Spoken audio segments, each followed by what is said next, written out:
Katonda ayogera n'omwana ayitibwa Yeremiya amugamba nakumanya nga tonnatondebwa mu lubuto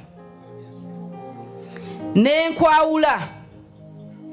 Ekigambo sanctification mu luzungu. So omwana ono nga tannajja mu lubuto lwo yatondebwa.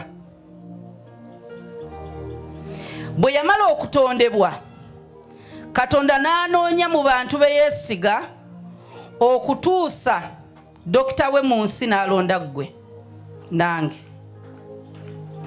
Naye n'anoonya mu nsi yonna abakyala obukadde tuli bangi. So omukyala gwe yalonda nga Mariyamu bwe yalondebwa yeetikke Yesu. Olukiiko lwali mu ggulu. Olukiiko olwo lwatuula olugamba let us make. Yasooka Adamu. Kati omwana wo simanyi linnya lye naye gw'olimanyi. So olukiiko lwatuula mu ggulu ne lugamba katutonde Susan. Katonda takyabumbisa ttaka kuteekaawo. N'agamba nkole naani? N'alonda ggwe. N'akwesiga nnyo.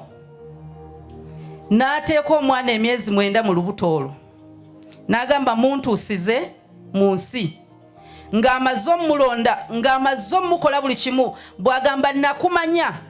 In other words, enkomerero y'omwana agimanyi ng'omwana oyo tannajja ku nsi. Kati omwana ayinza okuba akusoomooza, Mukama amanyi enkomerero ye. Omwana ayinza okuba gwe omulaba nti talina magezi. Singa ffenna twali tufaanagana, emirimu gyandibadde era nagyo gifaanagana. Naye Mukama kubanga buli omu alina omulimu gwe yamuwa okukola, atuleeta nga tetufaanagana.